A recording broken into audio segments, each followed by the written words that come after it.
Muy buenas noches, queridos hermanos, sean todos bienvenidos a nuestro curso de Sagrada Escritura, Introducción a la Sagrada Escritura, en la clase número 2.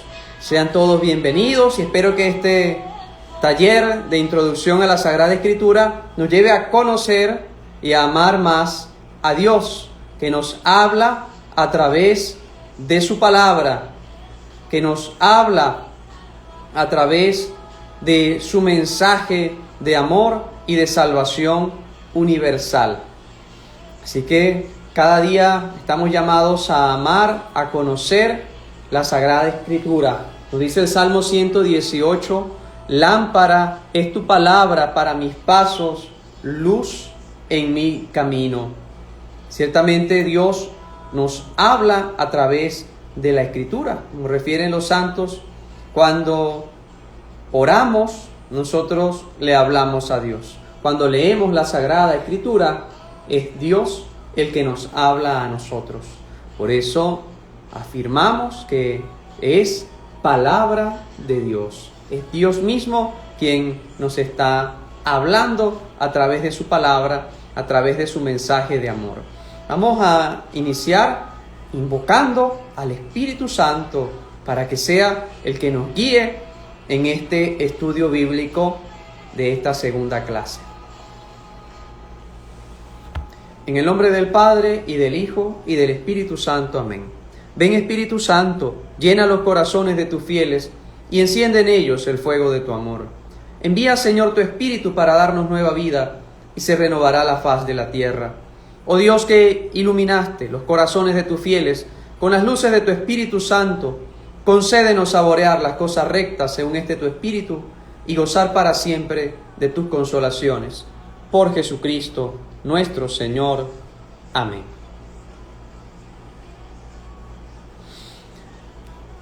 Señor Jesús, abre mis ojos y mis oídos a tu palabra.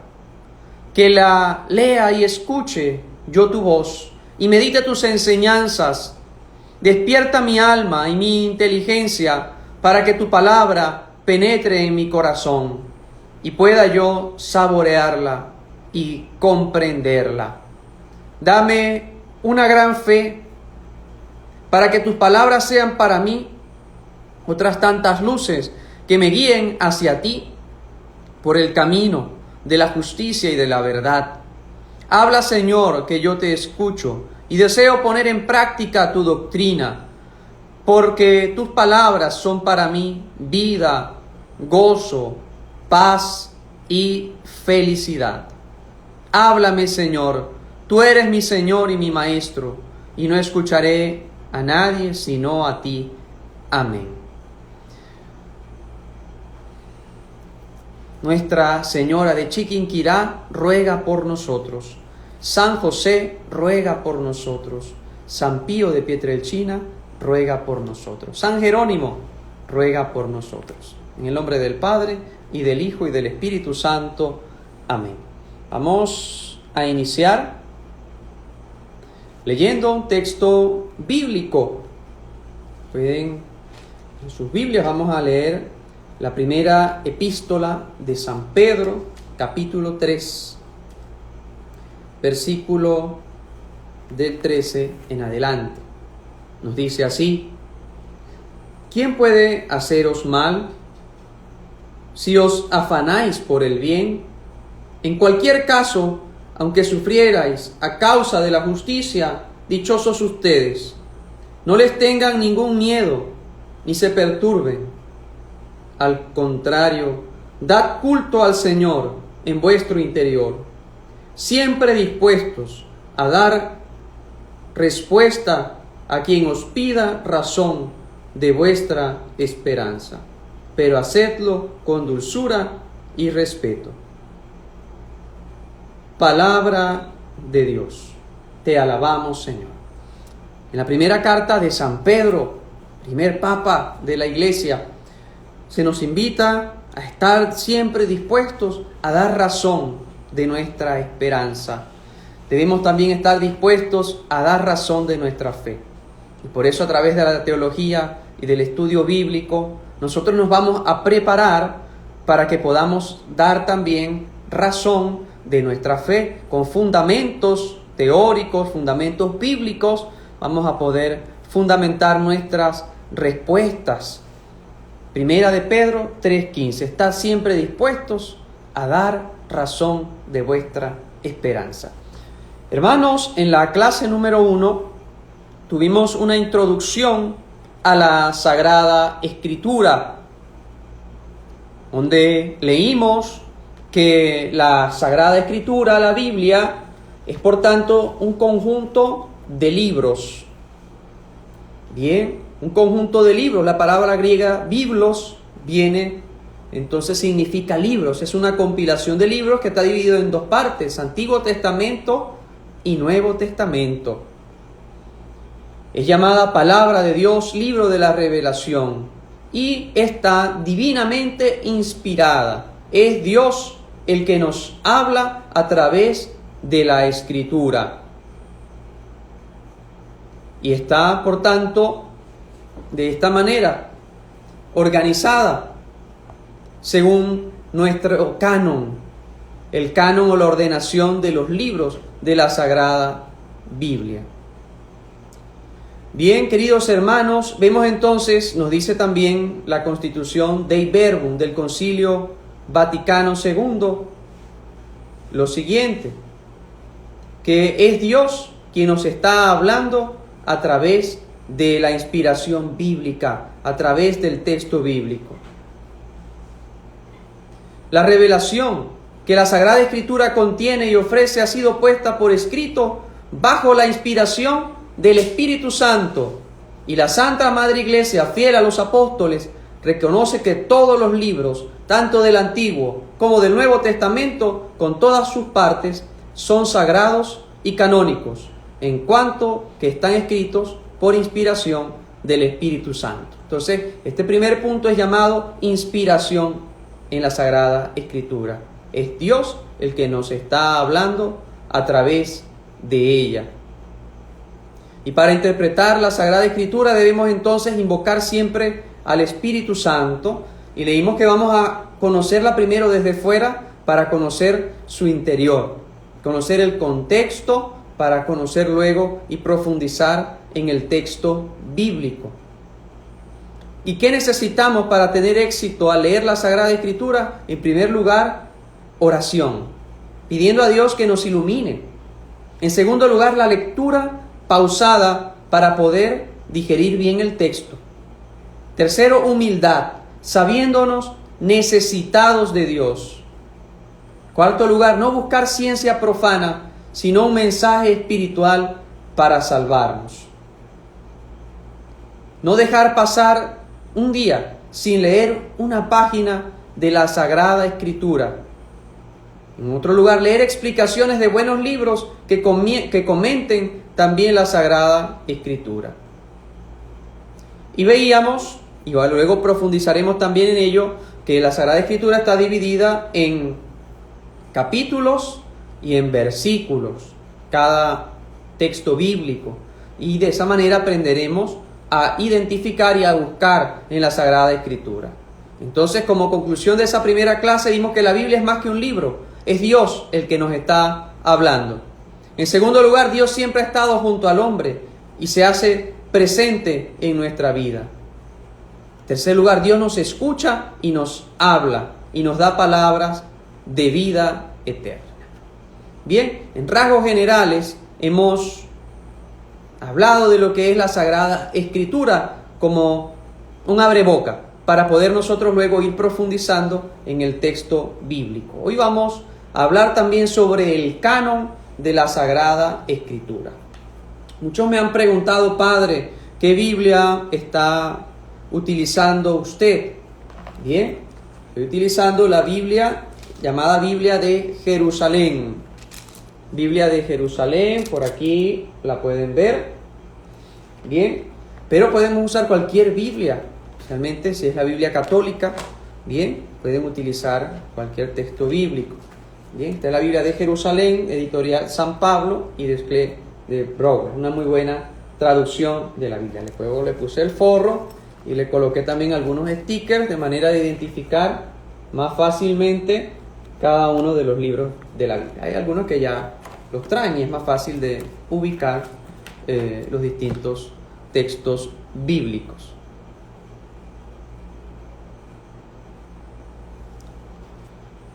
Bien, el canon bíblico, la inspiración, hemos hablado de la inspiración en la Sagrada Escritura. Dios habla, Dios nos está hablando a través de la Escritura y se da al escribir el libro y depende de Dios. La canonicidad se da cuando la Iglesia reconoce como inspirado un libro.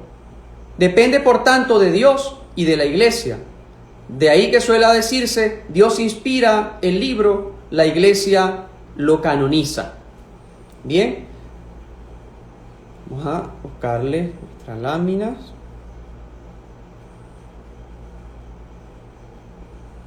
Por tanto, el canon de la Escritura llamamos canon bíblico a la lista, al catálogo o a la colección de libros que la Iglesia ha declarado como inspirados y que reciben con especial veneración en virtud de su origen divino. Entonces, para entender el significado de la palabra canon, significa regla, hay que conocer que la palabra canon muy probablemente viene de la palabra semita canek, que significa caña, vara recta. Es entonces un libro que ha sido reconocido también por la Iglesia. Es tenido por la Iglesia por regla, como canon de fe y de costumbre, es decir, en dogma y moral. Es tenido por inspirado por Dios, un aspecto fundamental, que ha sido inspirado por Dios, y en cuanto tal ha sido entregado a la misma Iglesia.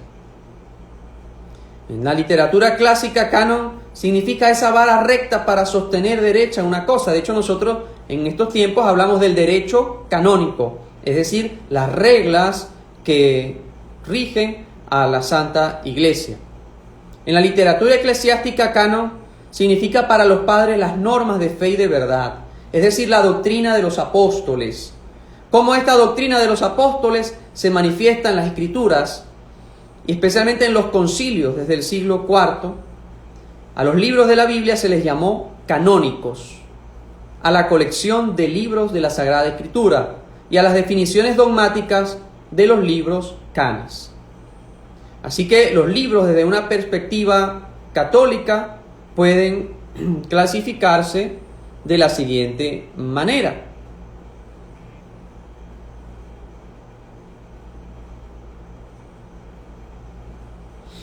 Los deuterocanónicos. Deutero significa segundo y canon, ya hemos visto regla, es como un segundo canon, una segunda regla. Son aquellos de cuya inspiración en algún momento se llegó a dudar en alguna iglesia.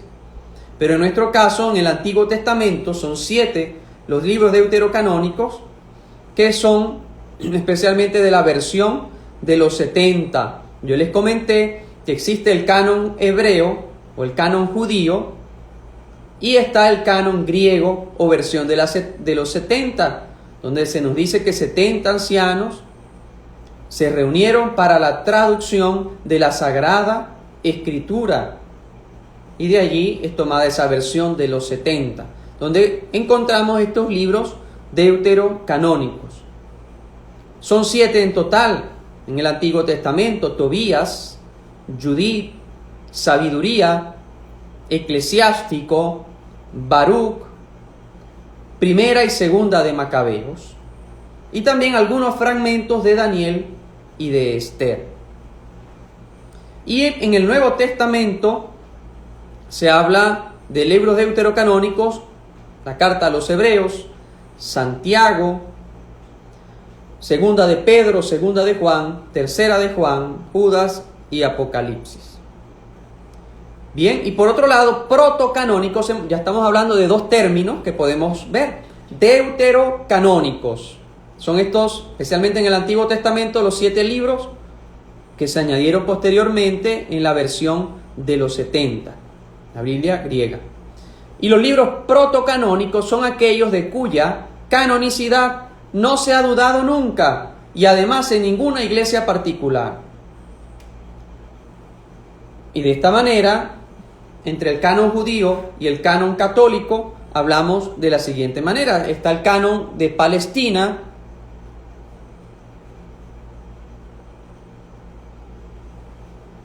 son los libros que utilizaban los judíos de Palestina, en concreto son los protocanónicos del Antiguo Testamento.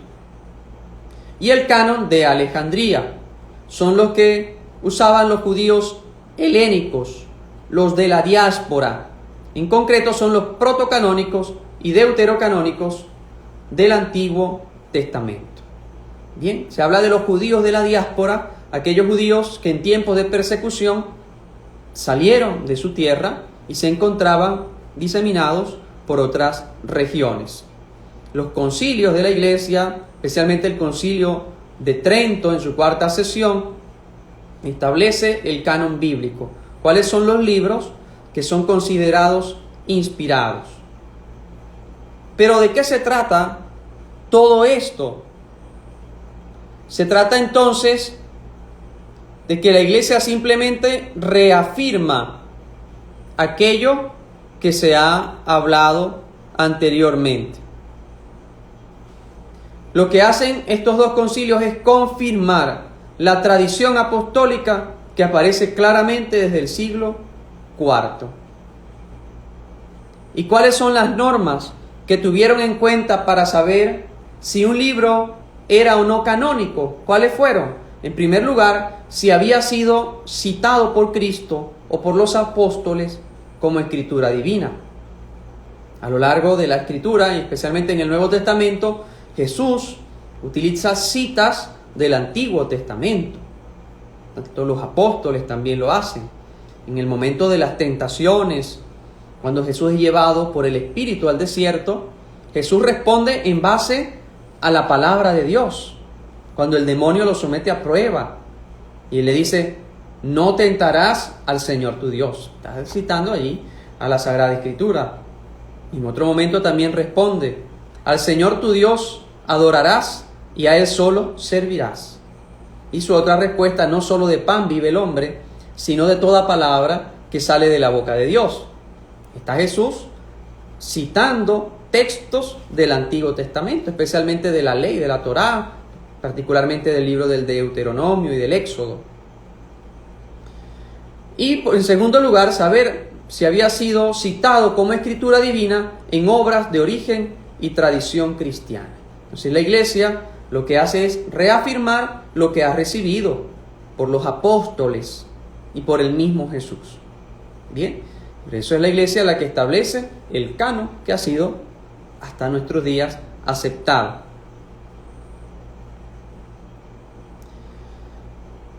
En el Nuevo Testamento también podemos hablar del canon. Los santos padres de la época de los apóstoles tenían una gran veneración a los santos evangelios y además a los otros escritos de los apóstoles. Y pueden servir varios testimonios de los primeros santos, de los padres llamados apostólicos. Dice el Papa San Clemente Romano, año 96 de nuestra era cristiana, escribe una carta a los Corintios y le dice: tomad en vuestras manos las epístolas del bienaventurado Pablo. ¿Qué os escribió entonces cuando se publicaba por primera vez el Evangelio? También San Ignacio de Antioquía, sucesor de Pedro allí en Antioquía, muere en el año 107, equiparaba el Evangelio a la ley y los profetas, al decir: atended a los profetas, principalmente al Evangelio. Entonces, en el Nuevo Testamento, los primeros padres, los sucesores de los apóstoles, le dan gran valor, por tanto, a estos textos. Y entre el siglo II y IV se hallan ya documentos claros de la canonicidad de los libros del Nuevo Testamento. Por ejemplo, el fragmento muratoriano, descubierto por Muratori en 1740, que es de hacia el año 180, recogen en el canon todos los libros del Nuevo Testamento. Citan el canon completo Orígenes, San Atanasio, San Agustín, y ya a partir de ahí el decreto de Gelasio, iniciado en otra parte de este tema. Así que vemos que los santos los papas, los sucesores también de los apóstoles, van citando ya el canon bíblico. Bien. No es que simplemente al azar se fueron escogiendo los libros aleatoriamente, no, por supuesto que no. Se ratifica que son inspirados por Dios y que han sido citados por el mismo Jesús y por los apóstoles y entregados como tradición a la iglesia. Importante que destaquemos unos elementos que son las fuentes de la revelación. Podríamos tomar nota. Fuentes de la revelación. ¿Cuáles son esas fuentes de la revelación cristiana?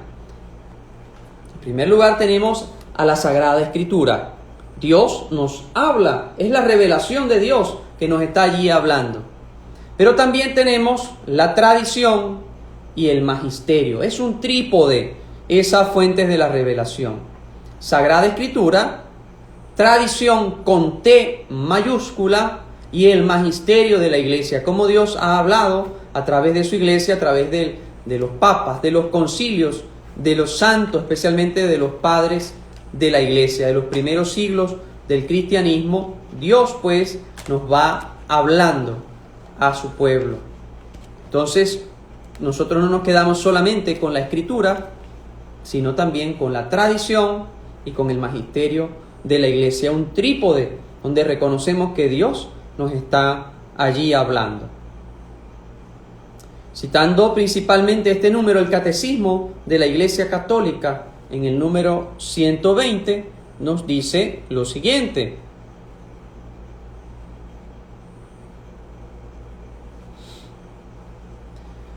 la tradición apostólica hizo discernir a la Iglesia qué escritos constituyen la lista de los libros santos. Y esta lista integral es llamada Canon de las Escrituras. Catecismo de la Iglesia Católica, numeral 120. Es el Espíritu Santo quien va haciendo, y la tradición apostólica, la que hace discernir a la Iglesia cuáles son los escritos que la van a constituir. Bien, hemos hablado lo que es la inspiración bíblica y el canon bíblico. Podemos colocar dos subtítulos. Los amigos que nos siguen también por YouTube, en Instagram, esto que estamos publicando en Instagram también lo subiremos luego a YouTube, pues tenemos el apoyo del material, ese material de apoyo para respaldar nuestras láminas. Bien, otro tema dentro de la Biblia, bien, hemos hablado del canon bíblico, es los libros apócrifos. Hemos escuchado qué son los libros apócrifos, o que en tal evangelio se nos dice tal cosa, o en la carta de tal apóstol se nos dice aquello, pero no está en la Biblia. Entonces son los libros apócrifos. Apócrifo quiere decir oculto. Se dice de una cosa sustraída a la vista, escondida, secreta.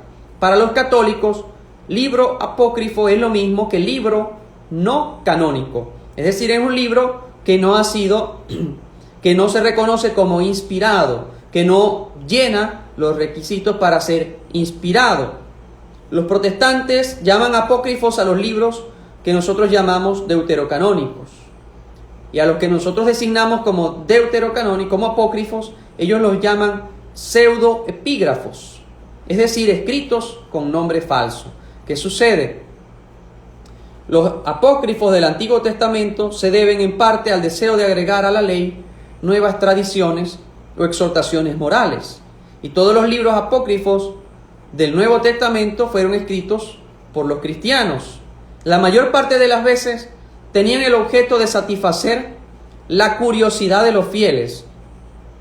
Por ello narraban muchas cosas, algunas veces piadosas, otras pueriles, acerca de la infancia de Jesús, de su vida pública, del nacimiento de la Virgen, etc.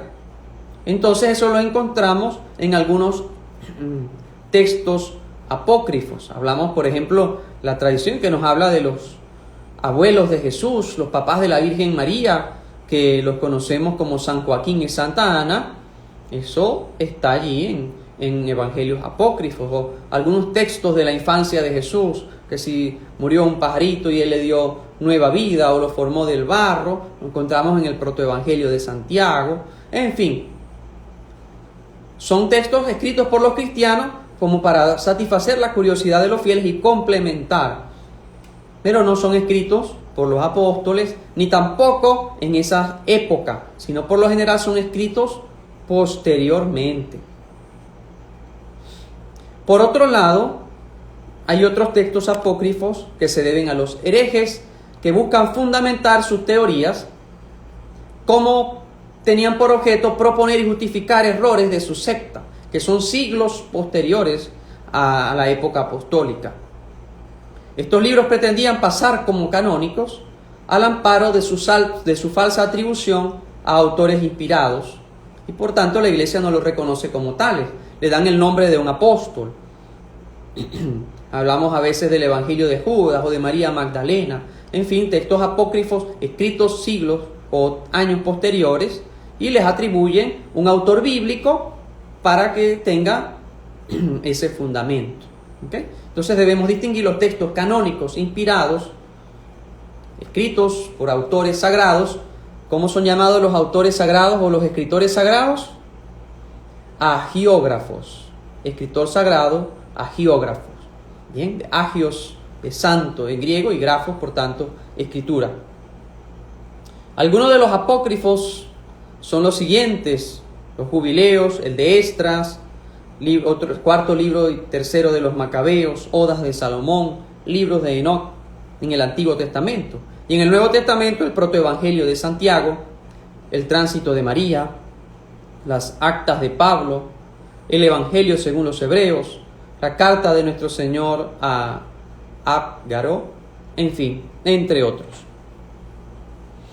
Bien, para que también nosotros tengamos ese conocimiento de lo que son libros apócrifos. Son textos no canónicos, es decir, que no fueron inspirados y por lo general escritos por otras personas o comunidades que le atribuyen un nombre que no fue su autor, para que tenga mayor, sea leído y tomado en cuenta de una mejor manera.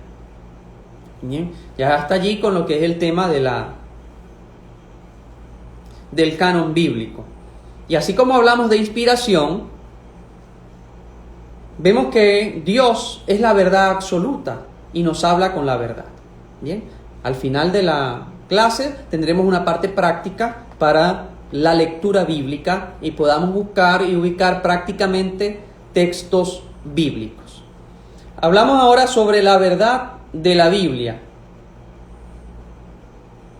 Dios es la verdad absoluta y la Biblia es la palabra de Dios, porque es un texto inspirado. Quiere decir que todo lo escrito en la Biblia es verdad. La Iglesia siempre investigó lo que Dios quiso decirnos en cada pasaje de la Escritura, por medio de los autores humanos. Y el móvil de esta investigación fue muchas veces intentar salvar las supuestas o reales contradicciones entre la ciencia y lo dicho por la Biblia. Bien, esto colaboran distintos factores. El Vaticano II, especialmente la Constitución Dei Verbum, nos enseña todo lo que los autores inspirados o agiógrafos afirman debe tenerse por afirmado por el Espíritu Santo. Hay que confesar que los libros de la Escritura enseñan firmemente, con fidelidad y sin error, la verdad que Dios quiso consignar a las sagradas letras para nuestra salvación. Y más adelante, en el número 12 de la Dei Verbum, se nos dice: Dios habla en la Escritura por medio de hombres y en un lenguaje humano. Por tanto, el intérprete de la Escritura, para conocer lo que Dios quiere comunicarnos, debe estudiar con atención lo que los autores querían decir y Dios quería dar a conocer con dichas palabras. Dios nos habla con un lenguaje humano, a través de escritores humanos, en medio de un contexto que vivieron. Están los libros proféticos, también están los libros históricos, bien, los libros sapienciales, las distintas clasificaciones tanto del Antiguo como del Nuevo Testamento. Y para eso debemos interpretar y conocer en qué contexto vivía aquel autor. ¿Era un autor preexílico o era un autor posexílico después del destierro? Y allí entenderemos el contexto de lo que estaba viviendo ese escritor sagrado o ese profeta. Entonces las enseñanzas del Vaticano II puede resumirse en esta manera. Lo que quieren decir los autores inspirados ha de tenerse como dicho por el Espíritu Santo. 2. La Biblia enseña la verdad que Dios quiso revelar de cara a nuestra salvación. Y la Biblia enseña esa verdad con firmeza, fidelidad y sin error.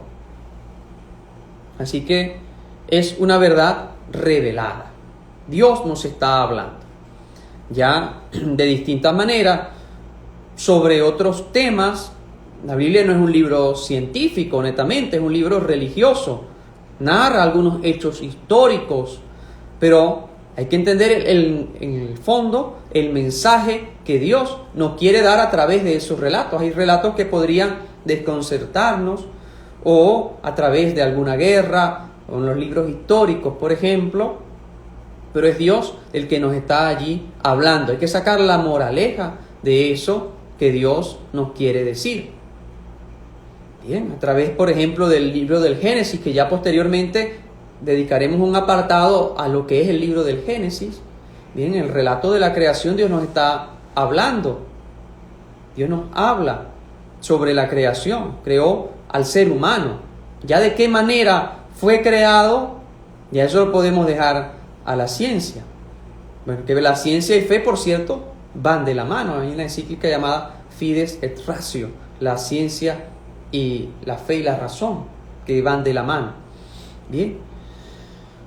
Entonces, las verdades reveladas. Tiene verdades, por ejemplo, en orden metafísico, la realidad de Dios, la inmortalidad del alma, acontecimientos históricos, salvadores, porque se nos narra la historia de la salvación, acciones en favor de Israel, la encarnación de Jesucristo, la muerte de Jesús en la cruz, su resurrección, hechos históricos. Por otro lado, promesas. Anuncia la segunda venida de Cristo, la resurrección, la visión beatífica a los que mueran en gracia. Y también exigencias ético-morales, por ejemplo, las bienaventuranzas, el doble precepto del amor, el mandamiento nuevo. Así que la Biblia nos va hablando de distintas maneras. Se nos narra en la Escritura de muchas formas y de distintas maneras nos ha hablado Dios. Solo leemos en la carta a los Hebreos, capítulo 1, versículo 1. Muchas veces y de muchas maneras habló Dios en el pasado a nuestros padres por medio de los profetas. En estos últimos tiempos nos ha hablado por medio de su Hijo, a quien instituyó heredero de todo y por quien también hizo el universo. Él es el resplandor de la gloria e impronta de su sustancia. Él, después de llevar a cabo la purificación de los pecados, se sentó a la diestra de Dios, con la superioridad sobre los ángeles, tanto mayor cuanto más excelente es el nombre que ha heredado. Así que, de muchas maneras, es Dios el que nos ha hablado por medio de nuestros padres y por medio de los profetas. Y en estos tiempos, que son los últimos, nos ha hablado por medio de su Hijo Jesucristo, a quien constituyó heredero de todo y por quien hizo el universo. La revelación de Dios viene dada en la Escritura, en este canon bíblico, desde el Génesis, en el Antiguo Testamento, hasta el Apocalipsis. Esa es la revelación de Dios. Ya lo demás pueden ser textos apócrifos, revelaciones privadas, pero la revelación está en el texto bíblico, donde Dios nos habla de distintas maneras. En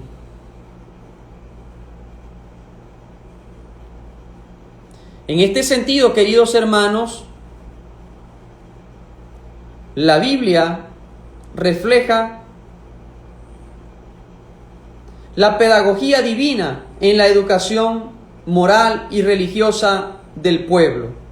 Es una pedagogía que acompaña al hombre, respetando sus etapas en el camino hacia la madurez.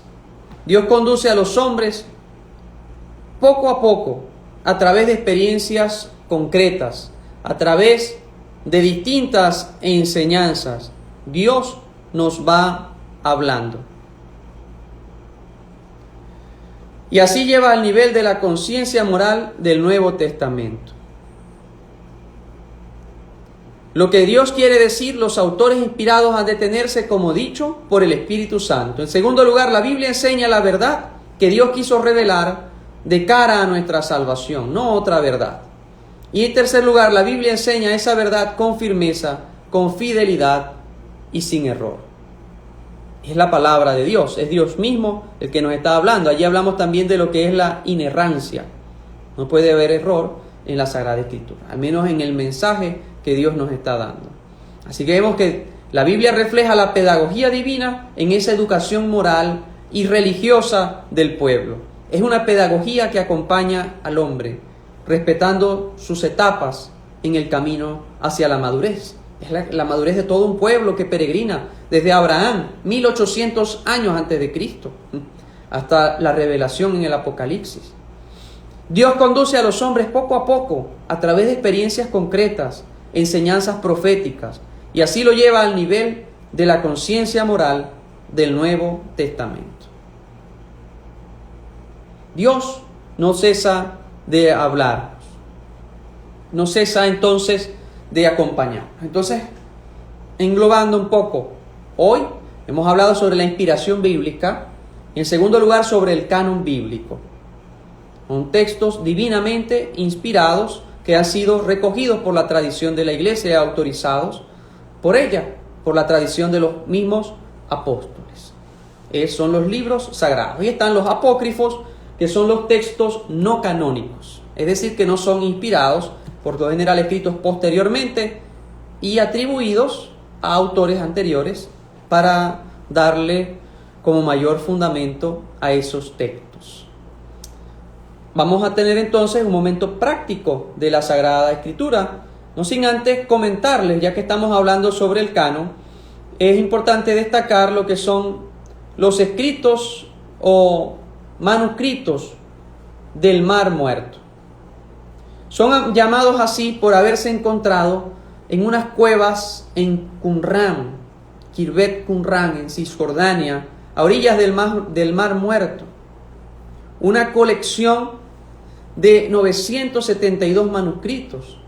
Esto sucedió a finales de 1946, es decir, hace poco tiempo, relativamente, 1946, cuando unos beduinos, unos pastores beduinos, en esa época buscaban sus ovejas, se les extravió alguna y cayeron en unas cuevas, y en esas cuevas encontraron una cantidad de papiros, de textos bíblicos de esa época. La mayoría datan del año 250 antes de Cristo al año 66 después de Cristo, antes de la destrucción del segundo templo de Jerusalén por los romanos en el año 70. Bien, allí lo tenemos, esta colección de 972 manuscritos. Luego, estos textos fueron algunos donados a la iglesia, a la archimandrita de la iglesia ortodoxa griega, también a estudiosos de la Universidad de Jerusalén. En fin, se descubrió este gran tesoro de textos del 250 a.C., donde se ratifica a la vez el canon bíblico, donde se ratifica estos textos que la iglesia había proclamado como parte del canon. Y algo muy importante es la antigüedad, ya que en su mayoría datan en esta época, entre el 250 antes de Cristo y el 66 después de Cristo. Los ubica entre los textos más antiguos del Tanaj o del Antiguo Testamento bíblico, disponible en lengua hebrea. Posteriormente, en 2017, otros arqueólogos de la Universidad Hebrea de Jerusalén anunciaron el descubrimiento de la cueva número 12 en unas colinas al oeste de Qumran, al noroeste del Mar Muerto.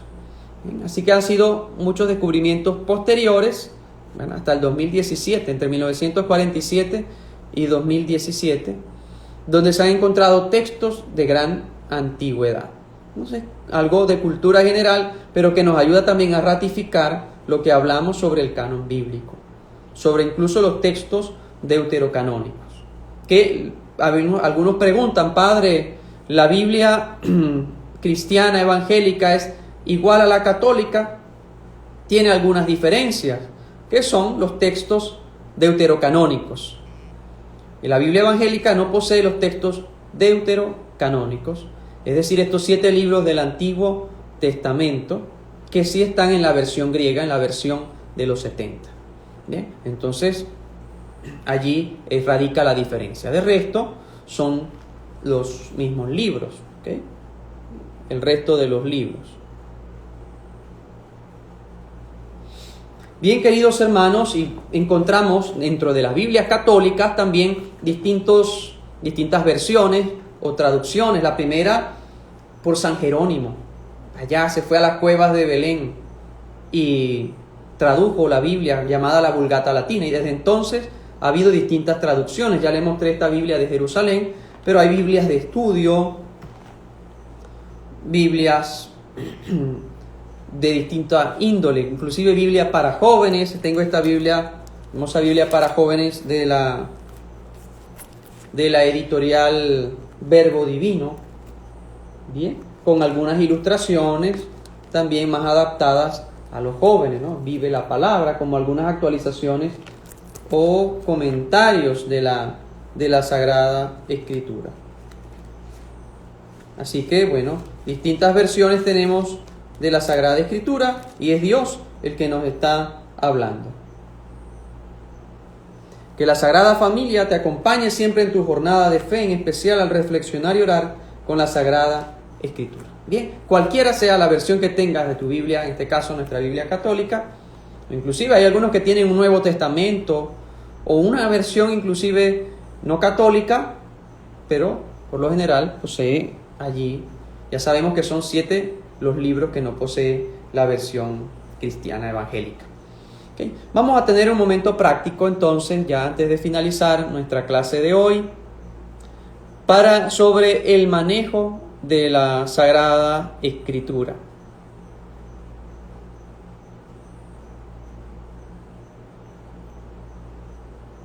Vamos a ver por aquí. Ahí está. Encontramos distintas siglas. Algunos preguntan, padre, ¿qué significa esta abreviatura? Los distintos libros se han abreviado al momento de escribirlos. Vamos a poner algunos ejemplos. Aquí colocamos, por ejemplo, MT significa el Evangelio según San Mateo. LC es San Lucas. O LB es Levítico. Y GA es la carta a los Gálatas. ¿Sí? Se abrevian los libros de la Escritura. Entonces debemos nosotros también conocer cuál es esa abreviatura y para poderlo buscar en la Sagrada Biblia. Pero por lo general es con las iniciales o primeras letras de esos textos bíblicos. En una clase posterior profundizaremos sobre la diferencia entre Jehová y Yahvé, el nombre de Dios. Ya será una clase dedicada exclusivamente a eso. Por lo general, una Biblia, me preguntan, estamos en un momento también de preguntas y respuestas, aunque bueno, vamos a la práctica primero. ¿Cuándo saber que es una Biblia católica?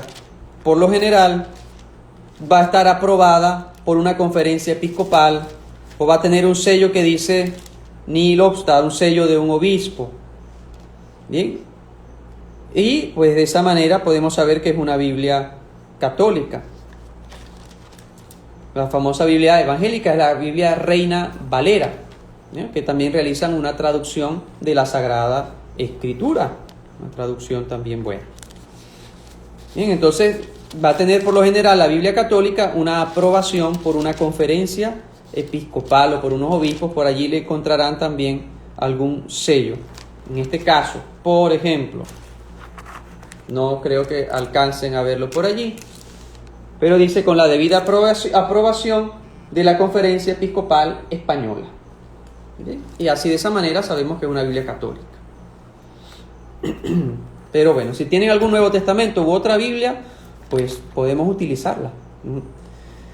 Y luego, aparte de las abreviaturas que tiene, hay Biblias ecuménicas. La edición Dios habla hoy, pues es usada también tanto por pastores, por la iglesia no católicas y iglesias católicas. Hay algunos libros que hay más de uno, por ejemplo, a las cartas de Pedro, hay primera de Pedro, entonces sale el 1, aquí lo tenemos en la lámina, antes de la abreviatura. Tercera de Juan, 3JN, es la tercera carta del apóstol San Juan, o segunda de Macabeos, el segundo libro de los Macabeos. Bien, aparte de las abreviaturas, hay algunos libros que tienen 2 o 3 cartas, ¿no? La primera, segunda y tercera de Juan, primera y segunda de Pedro, primera y segunda de Macabeos, Tesalonicenses, Corintios, en fin, tienen a veces más de una carta. Vamos a la siguiente lámina.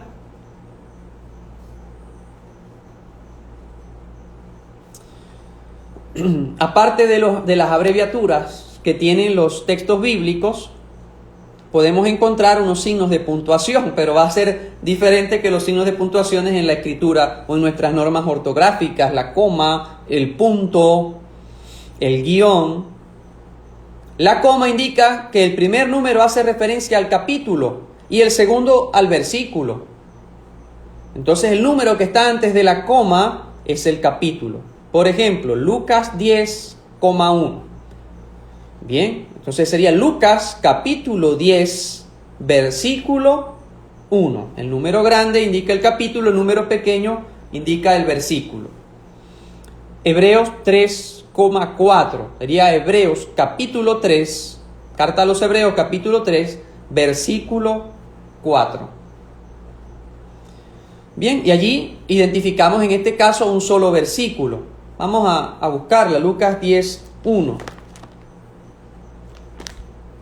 Y de esta manera, el número grande nos identifica el capítulo y el número pequeño el versículo. Bien, tenemos todo tipo de público, por eso tratamos de adaptarnos a todos y tener una explicación general de la Sagrada Escritura. Luego tenemos lo que es el punto. Se utiliza para separar un versículo de otro en el mismo capítulo. Su significado es igual como se emplea la letra I en uniones gramaticales o esa conjunción copulativa. Por ejemplo, Santiago 2,15.20. ¿Qué significa eso? Era matemática, ¿no? Es la carta de Santiago, la epístola de Santiago, capítulo 2, porque está antes de la coma, entonces es capítulo. Santiago capítulo 2, y lo que está después de la coma es versículo, entonces es versículo 15 y tiene un punto y luego 20, es decir, versículo 15 y versículo 20. Leemos Santiago 2:15 y luego nos saltamos hacia el versículo 20. Hay una interrupción, pero dentro del mismo capítulo hay un salto. De hecho, a veces tenemos el pan diario de la palabra en físico o en digital y podemos verlo de esa manera, que tiene puntos, tiene guión, en fin. Y el guión se utiliza para mencionar varios versículos consecutivos. Es equivalente a decir desde tal punto al siguiente punto. Aquí tenemos, por ejemplo, Ezequiel 18,21-28, es decir, el libro del profeta Ezequiel. Antes de la coma es capítulo, entonces capítulo 18. Y lo demás son versículos, pero tiene un guión, es desde el 21 hasta el 28. Cualquier duda las podemos luego también aclarar al privado. Y ya he creado el canal de Telegram. Hoy sí ya se los dejamos para enviarles algún material, algún ejercicio y puedan ustedes practicar también desde casa. Entonces, el punto indica 2 versículos en un mismo capítulo, pero haciendo un salto. Y el guión es consecutivo, desde el 1-10, del 1 al 10. ¿Okay? Practiquen, recuerden practicar también en casa el uso de la Sagrada Escritura. Cuando van a aprender un instrumento musical, ustedes practican o cualquier otra disciplina, y cuanto más la palabra de Dios, que es Dios mismo el que nos está hablando el que nos está instruyendo. Y a veces tenemos otras letras minúsculas que se le colocan luego de los versículos, al final de una cita. Por ejemplo, la S, la letra S. Indica que además de tener en cuenta la cita que se ha utilizado, debe también leer el versículo siguiente. Marcos 9, 47S, es decir, y siguientes, el versículo que le sigue. Y cuando tiene dos S, los versículos siguientes que hablan del mismo tema. Y finalmente tienen otras abreviaturas. A, B y C, otras letras minúsculas que se pueden encontrar después de un texto bíblico, de una cita bíblica. Significa que lo que estamos buscando en ese versículo se encuentra en la primera, segunda o tercera parte. Y eso lo vemos también en el pan de la palabra. A veces vamos a leer la primera lectura y dice 1.8- tal A. Es la primera parte. Evangelio, por ejemplo aquí, Lucas 22,53b. Dice Lucas capítulo 22, versículo 53 en la segunda parte de ese texto. Bien. Pero ser lo más didáctico posible para que todos puedan entonces participar. Y bueno, ya hablábamos de los manuscritos del Mar Muerto.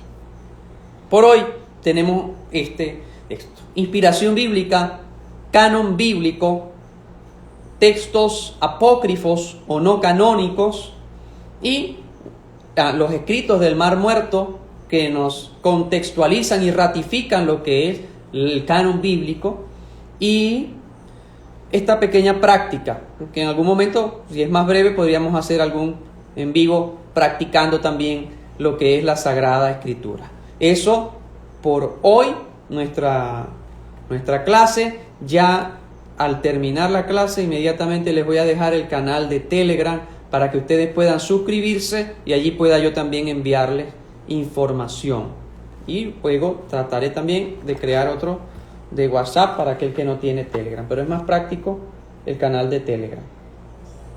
Así pues, queridos hermanos, estamos nosotros invitados a seguir conociendo lo que es la Sagrada Escritura. Iremos clasificando de distinta manera lo que es el texto bíblico, el Antiguo Testamento, luego el Nuevo Testamento, y en el Antiguo está el Pentateuco, está el Génesis, y distintos libros muy interesantes y de los cuales tenemos mucho que aprender, que podamos manejar la Biblia. Les ponía la semana pasada el ejemplo de que los niños nacen y ya tienen una tablet en la mano y la manejan con tanta facilidad, y a veces nosotros con la Sagrada Escritura es que nos cuesta tanto leerla o no lo entendemos. Entonces es importante que nosotros también podamos amar la Escritura, conocerla mejor. Y bueno, aquí estaremos atentos para las preguntas que ustedes pueden hacer también al privado, para responderles, para acompañarles en el estudio bíblico. Les recomendaba que practiquen. Ya les dejaré algunos ejercicios sobre la nomenclatura. Es cuestión de familiarizarnos. Ya luego de que nos familiaricemos, pues se nos hace muy, muy sencillo. Y luego les recomendaba empezar por el Nuevo Testamento, que podamos leer un poco de lo que es el Nuevo Testamento, empezando por el Evangelio de San Mateo. Y una carta encíclica del Papa Pío XII, Divino Aflante Espíritu, sobre la inspiración en la Escritura. Así que bueno, aquí estamos atentos para acompañarles. Aquí nos dice Yesenia: hubiese querido que mi mamá me cantara con la Biblia las canciones de cuna en la Biblia. Está el secreto de la felicidad. Así es. Aprovechamos de saludar al grupo de oración Padre Pío, que aquí nos acompaña en este curso bíblico, nuestra parroquia Santa Mariana de Jesús, Jesús de la Buena Esperanza, y todos ustedes que de distintas partes del mundo han iniciado este estudio bíblico. La clave es perseverancia. El que persevera alcanza, queridos hermanos. Así que estamos llamados nosotros a perseverar en el estudio bíblico, porque Dios nos está hablando a cada uno de nosotros. Valoremos la Escritura. Hay aplicaciones también importantes, aplicaciones de la Sagrada Escritura. Alguno me preguntaba. Entonces nosotros podemos también conocer la Escritura, y incluso está la Biblia de Jerusalén, en aplicación. Entonces ahí dice también Biblia católica, puedes conseguirlo. Y si no eres católico y estás haciendo el curso de Biblia, también eres bienvenido porque estamos conociendo la palabra de Dios. ¿Bien? Biblia de Jerusalén, y allí, por ejemplo, aquí la tengo. ¿Bien? Y podemos buscar los capítulos, los versículos, en fin, y buscar los distintos textos del Evangelio. Les puede servir. Bien, si tienen alguna duda, alguna pregunta, este es el momento. Igual les indicaré al grupo Telegram y estamos a la orden. Lo publicaré al terminar el curso. En el siguiente post les dejaré inclusive un link para que puedan suscribirse. Simplemente conseguir el link, deslizar hacia arriba el estado, en la historia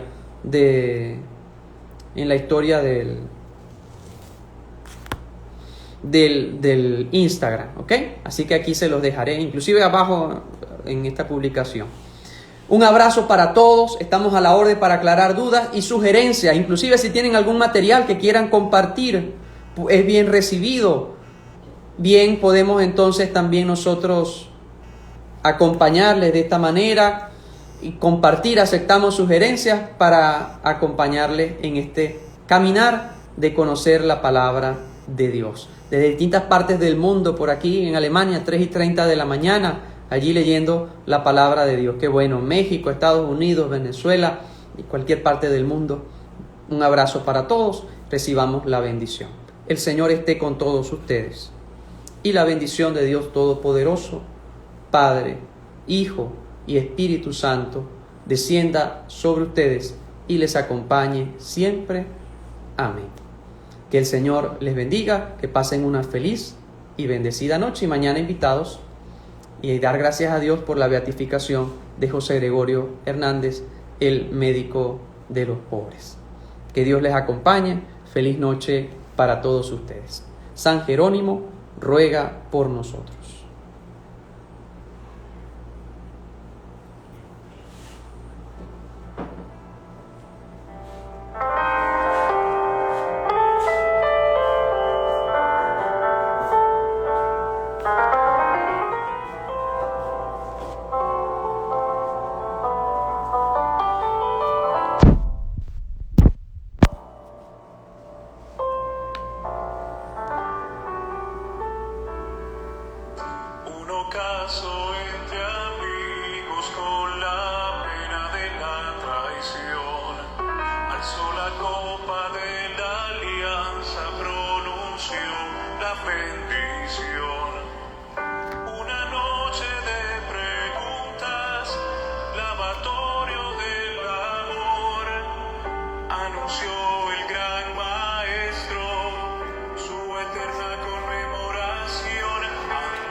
Un ejemplo